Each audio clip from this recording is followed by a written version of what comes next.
কোনো নিয়ম আছে কিনা? জমজমের পানি পান করা এটার বিশেষ কিছু নিয়ম আছে, বিশেষ কিছু বিষয় আছে যেগুলো অন্য 10টা পানির ক্ষেত্রে নাই। কারণ জমজমের পানি অন্য 10টা সাধারণ পানির মতো না। এই পানির বিশেষ ফজিলত আছে, এই পানির বিশেষ মর্যাদা আছে। এই জন্য পানি পানির ক্ষেত্রে বিশেষ কিছু নির্দেশনা কোরআন এবং সুন্নাহর আলোকে আছে। প্রথমত, এই পানি অলৌকিক পানি।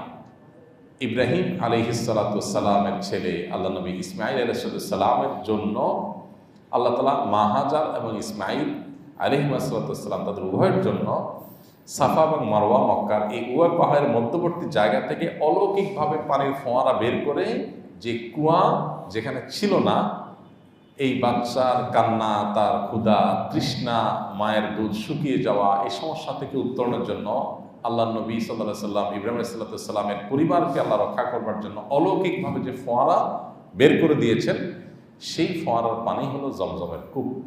এবং সেখান থেকে আজ হাজার হাজার বছর ধরে লক্ষ লক্ষ কোটি কোটি মানুষ পানি পান করছে।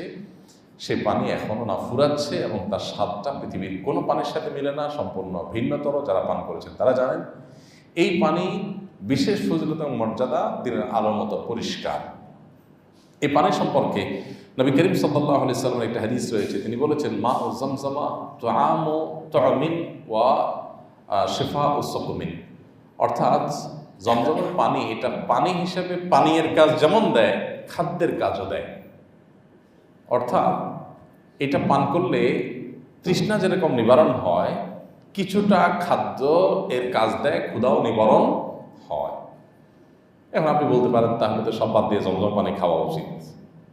জমজমের পানি ওইটার কাজ দেয় মানে এই না যে আপনার অন্যান্য খাদ্য শরীরের জন্য প্রয়োজন না, এই কথা বলা হয়েছে। তার মানে ক্ষুধা নিবারণের কাজ বা ভূমিকা এই পানিতে আছে। যার কারণে যারা মক্কাতে যান, মদিনায় যান, তারা জানেন সারাদিন রোজা রেখেও যদি 1-2টা খেজুর খান আর 2-4-5-7 গ্লাস জমজম পানি খান, প্রায় একবেলা খাওয়ার মতোই এনার্জি শরীরের মধ্যে চলে আসে। যাই হোক, এটাই নানা গবেষণাও আছে। আর জমজমের পানি সম্পর্কে নবী সাল্লাল্লাহু আলাইহি ওয়াসাল্লাম হাদিসের পরের অংশ হলো, এটা অসুস্থ এবং দুরারোগ্য ব্যাধিতে বা যে কোনো রোগে আক্রান্ত মানুষের জন্য শেফা আল্লাহ তাআলা পানিতে রেখেছেন, আরোগ্য লাভের উপাদান রেখেছেন। এই জন্য নবী করিম সাল্লাল্লাহু আলাইহি ওয়াসাল্লাম আমাদেরকে ঔষধ গ্রহণ করতে বলেছেন। তাদাওয়াও, তিনি বলেছেন অসুস্থ হলে তোমরা ঔষধ গ্রহণ করো।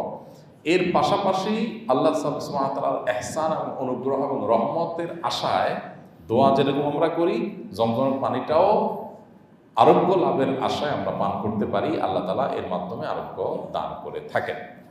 তাহলে জমজমের পানির বিশেষ কিছু ফজিলত এবং মর্যাদা আছে। এই জন্য পানের ক্ষেত্রেও বিশেষ কিছু সুন্নাহ বা আদব আছে।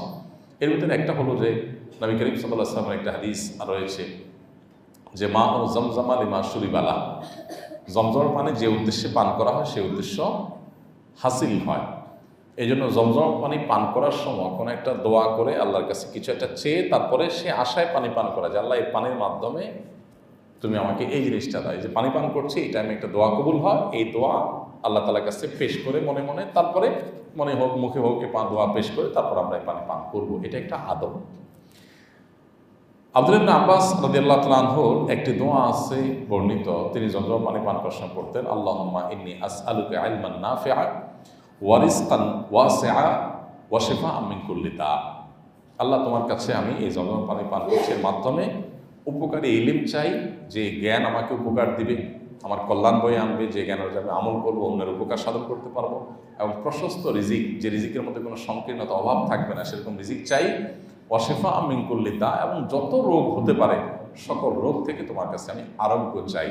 এই নিয়ত করে সে আশা করে তারপরে পানি পান করলে এটি সাহাবীর একটি সুন্নতের উপর আমল হবে। তাহলে জমজম পানি পান করা বিশেষ কোনো নেক নিয়ত নিয়ে পান করা যেতে পারে, দুরারোগ্য ব্যাধি থেকে মুক্তি, অন্যান্য কল্যাণ কামনা করে তারপরে পান করা যেতে পারে। এই বিষয়টি জমজমের পানির জন্য স্পেশাল, এটা এই পানির স্পেশালিটি, এই পানিটাতে পান করা যেতে পারে, আমরা করতে পারি। এতে ইনশাআল্লাহ সুন্নাহর উপর আমল হবে। তবে অনেকে মনে করেন জমজমের পানি দাঁড়ায়া পান করতে হয়, দাঁড়ায় পান করতে হয় এমন কোনো কথা নেই। তবে নবী করিম সাল্লাল্লাহু আলাইহি ওয়াসাল্লাম জমজম পানি দাঁড়িয়ে একবার পান করেছেন বলে হাদিস থেকে পাওয়া যায়। আবার অন্য হাদিসে আছে তিনি দাঁড়িয়ে এবং বসে দুই উভয় অবস্থাতেই জমজম পানি পান করেছেন। তো দাঁড়িয়ে যে পান করেছেন জমজম পানি, সেটার সম্পর্কে বেশিরভাগ মুহাদ্দিসদের বিশ্লেষণ হলো এটি বিশেষ পরিস্থিতির কারণে প্রয়োজনে তিনি করেছেন, অথবা দাঁড়িয়ে প্রয়োজনে পানি পান করলে সেটা হারাম হবে না এটা বোঝানোর জন্য তিনি করেছেন। কোনো কোনো ক্ষেত্রে নবী সাল্লাল্লাহু আলাইহি ওয়াসাল্লাম এরকম জায়েজ বোঝানোর জন্য কোনো আমল করে থাকেন, এটা সেরকম একটি কারণ। সাধারণ অবস্থাতে দাঁড়িয়ে পানি পান করার পরে নবী সাল্লাল্লাহু আলাইহি ওয়াসাল্লাম খুব কঠোরভাবে নিষেধাজ্ঞা আরোপ করেছেন, দাঁড়িয়ে যেন কেউ পানি পান না করে।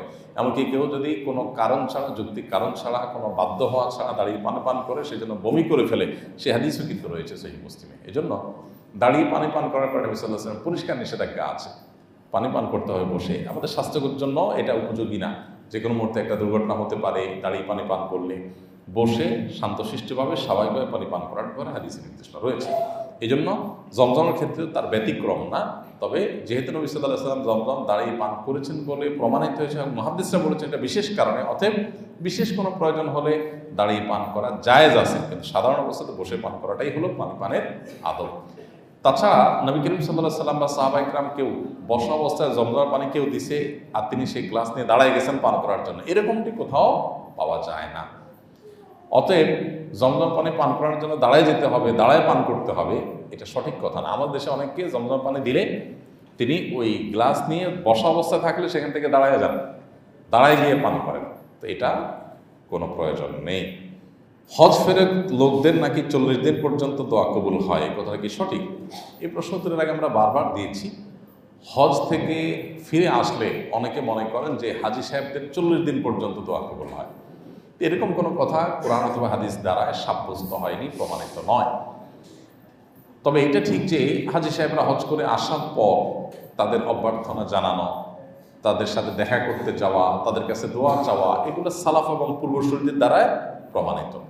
স্বয়ং নবী করিম সাল্লাল্লাহু আলাইহি ওয়াসাল্লাম যখন হজ করে ফিরে এসেছেন, তখন কিছু সাহাবী তাকে অভ্যর্থনা জানাতে এগিয়ে গিয়েছেন, তার সাথে সাক্ষাৎ করেছেন, তাকে ইস্তেকবাল করেছেন, অভ্যর্থনা জানিয়েছেন, ওয়েলকাম করেছেন। নবী সাল্লাল্লাহু আলাইহি ওয়াসাল্লাম সেটাকে ডিনাই করেন নাই। এখান থেকে বোঝা যায় যে হজ করে আসা মানুষ নিষ্পাপত্য অর্জন করে হজ্জে মাবরুর করে এসেছেন, এই সুধারণা বশত তার সাথে দেখা করতে যাওয়া, একজন নেকামলকারী মানুষ এসেছেন, নেকামল করে এসেছেন, অনেক নেকামল করে আসার সুযোগ হয়েছে, সেই মানুষের সাথে সাক্ষাৎ করা, তার কাছে দোয়া নেওয়া এবং ইস্তেকবাল করা, এগুলো আমাদের সালাফ এবং পূর্বসূরি বলা স্বয়ং নবী করিম সাল্লাল্লাহু আলাইহি ওয়াসাল্লামের আমল দ্বারা প্রমাণিত।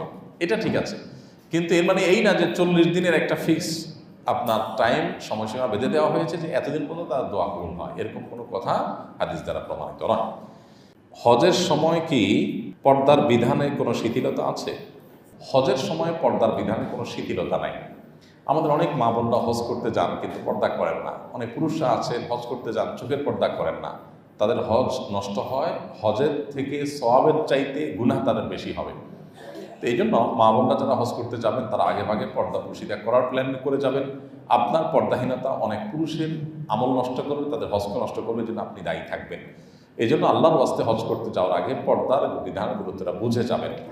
আপনি সেখানে গেলে বিভিন্ন দেশে মেয়েদেরকে দেখবেন তারা পর্দা করছে না সঠিকভাবে, এটা দেখে আপনি প্রতারিত হওয়ার কোনো কারণ নেই বা এটা বিভ্রান্তিতে পড়ার কোনো কারণ নেই, কারণ তারা ভুল করছে। কারণ ভুলটা আপনার জন্য রেফারেন্স হতে পারে না, আপনি কারো ভুলকে অনুসরণ করতে পারেন না।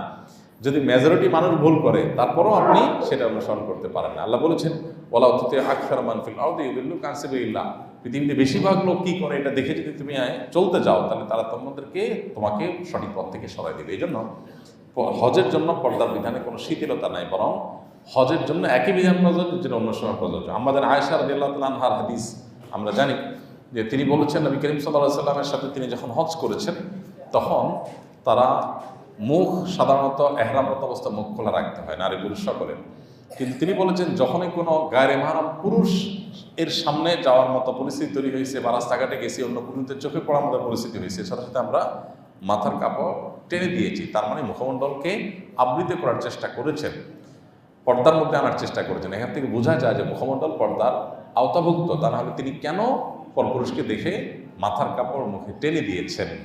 এই জন্য মা বোনদের আজকাল যে লক্ষ লক্ষ মানুষ হজ করে, এখানে রুমের বাইরে যখনই আপনি যাবেন রাস্তাঘাটে বা হজের বিভিন্ন কাজ করতে, তখন অবশ্যই আপনার মুখের যে সৌন্দর্য সেটাকে আপনাকে আবৃত করার চেষ্টা করতে হবে।